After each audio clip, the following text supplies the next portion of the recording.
नमस्कार साथियों, मैं सुरेंद्र कुमार आज के इस वीडियो में आपका हार्दिक स्वागत, हार्दिक अभिनंदन करता हूं और आशा करता हूं आप सब लोग खुश होंगे, स्वस्थ होंगे और अपनी लाइफ में अच्छा कर रहे होंगे। तो जैसा कि आप जानते हैं कि आज आपके एलटी ग्रेड का नोटिफिकेशन आया है। मैंने एलटी ग्रेड के नोटिफिकेशन का वीडियो बना चुका हूं और साथ ही साथ इसमें ओटीआर रिलेटेड वीडियो भी बना चुका हूं। चलिए, इसमें एक मेजर पॉइंट आता है, वो है आपका सब्जेक्ट कॉम्बिनेशन। तो आज उसके बारे में हम इस वीडियो में डिस्कस करना चाहेंगे। तो कुछ एक सब्जेक्ट हैं जिसमें ज़्यादा इशू रहता है, उसके बारे में आज हम इस वीडियो में बात करेंगे। जैसे कि आपका सबसे पहले लेता हूं मैं यहाँ पर साइंस को, मैं यहाँ पे इंक्लूड करता हूं कि एलटी ग्रेड में जो आपका टीजीटी साइंस का पोस्ट है उसके लिए क्या होगा।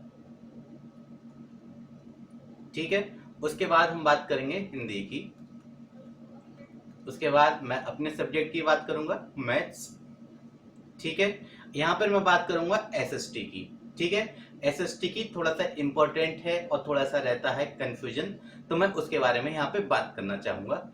और यहाँ पे एक आपका रहेगा मेन, क्या यहाँ पे प्लस का रहेगा आपका बीएड। ठीक है, बीएड हर हाल में कंपलसरी है, ऐसा नहीं है कि आप बीएड के बिना ये एग्जाम दे सकते हैं। ठीक है, तो बीएड आपका जरूरी है।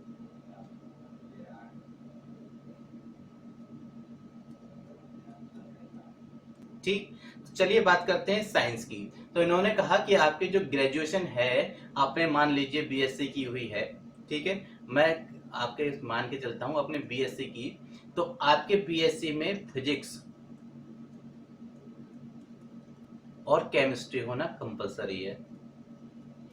ठीक है, अगर ये दोनों सब्जेक्ट हैं तभी आप टीजीटी साइंस के लिए या एलटी ग्रेड साइंस के लिए आप अप्लाई कर सकते हैं। अब मैं बात करता हूं हिंदी की। तो इन्होंने कहा कि आपके ग्रेजुएशन में हिंदी होना कंपलसरी है। ओके, प्लस अब ये यहाँ पर इश्यू आता है हिंदी के साथ में। आपने कहा ग्रेजुएशन होना चाहिए, वो तो ठीक था। इन्होंने कहा कि 12th में आपने संस्कृत भी पढ़ा हुआ होना चाहिए। ठीक है, अगर आपके पास संस्कृत है तभी आप टीजीटी हिंदी के लिए अप्लाई कर पाएंगे।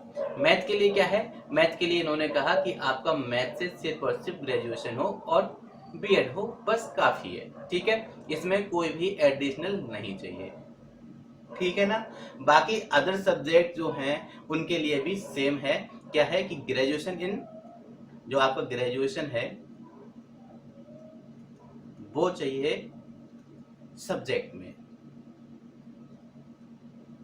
जो भी आपका सब्जेक्ट है उसमें आपका ग्रेजुएशन हो अदर पोस्ट के लिए, तो वो और साथ साथ प्लस बीएड होना चाहिए, तो आप उसमें एलिजिबल हैं। ठीक है, अब मैं बात करता हूं एसएसटी की।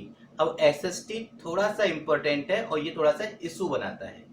वो क्या है, एसएसटी के अंतर्गत कौन कौन से सब्जेक्ट्स आते हैं वो आपको पता होगा। एक तो आता है क्या, एक आएगा आपका हिस्ट्री, दूसरा आएगा क्या ज्योग्राफी, तीसरा आएगा आपका इकोनॉमिक्स और एक आता है आपका पॉलिटी। ठीक है, ये 4 सब्जेक्ट हैं। अब 4 सब्जेक्ट हैं, अगर मैं यहाँ पे बात करता हूँ एनवीएस केवीएस की, तो ये कहते हैं क्या कि आपका एक तो कॉम्बिनेशन हिस्ट्री के साथ बनेगा, एक कॉम्बिनेशन आपका ज्योग्राफी के साथ बनेगा। ठीक है, ये आपके नंबर ऑफ कॉम्बिनेशंस हैं। कैसे बनेगा, इन्होंने कहा कि हिस्ट्री के साथ में कोई एक सब्जेक्ट उठा लीजिए, हो सकता है वो ज्योग्राफी हो सकता है वो इकोनॉमिक्स हो सकता है वो पॉलिटी हो। ठीक है, तो ये आपके कोई एक हो।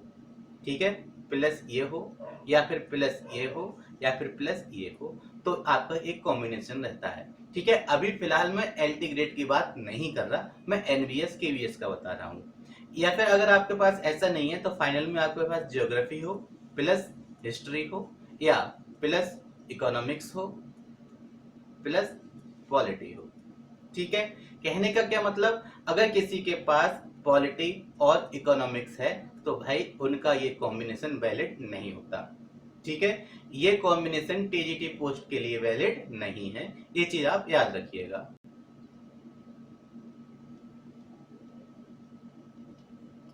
तो क्या है, ये आपका पहला कॉम्बिनेशन है कि हिस्ट्री प्लस ज्योग्राफी या हिस्ट्री प्लस इकोनॉमिक्स या हिस्ट्री प्लस पॉलिटी, एक कॉम्बिनेशन आपका ये बन जाता है हिस्ट्री के साथ में। और दूसरा कॉम्बिनेशन क्या रहेगा कि ज्योग्राफी उसके साथ हिस्ट्री हो, बहुत अच्छी बात है। ज्योग्राफी के साथ इकोनॉमिक्स हो, ओके। ज्योग्राफी के साथ पॉलिटी हो। ठीक है, यही कॉम्बिनेशन आपके बनते हैं एनबीएस और केवीएस के लिए। अब बात करते हैं एलटी ग्रेड और यूपी टीजीटी। तो यूपी टीजीटी में ऐसा है, इन्होंने कहा है इसमें से आपके साथ कोई स्पेशल आपको कॉम्बिनेशन बनाने की जरूरत नहीं है। क्या? एनी टू, आपके पास कोई से भी 2 सब्जेक्ट होने चाहिए, चाहे वो पॉलिटी और इकोनॉमिक्स हो। जैसे मैंने आपको बताया एनबीएस और केवीएस में आपका एक सब्जेक्ट कॉम्बिनेशन काम नहीं करता है, वो क्या है? वो है आपका पॉलिटी प्लस इकोनॉमिक्स। ठीक है, ये सब्जेक्ट कॉम्बिनेशन आपका वैलिड नहीं है। अगर आपके ग्रेजुएशन में फाइनल में पॉलिटी और इकोनॉमिक्स है तो आप वैलिड नहीं है एनबीएस और केवीएस में। लेकिन उत्तर प्रदेश की मैं बात करता हूं तो उत्तर प्रदेश में सब कुछ वैलिड है। आपने इन 4 सब्जेक्ट में से कोई से 2 पढ़े हुए होने चाहिए फाइनल ईयर में। अब वो चाहे इकोनॉमिक्स हो, पॉलिटी हो, या फिर इस प्रकार से जो मैंने कॉम्बिनेशन बनाए हैं वो कोई कॉम्बिनेशन आपके साथ हो। ठीक है, एक कॉम्बिनेशन छूट जाता है पॉलिटी प्लस हिस्ट्री का, तो वो भी इसमें इंक्लूड है।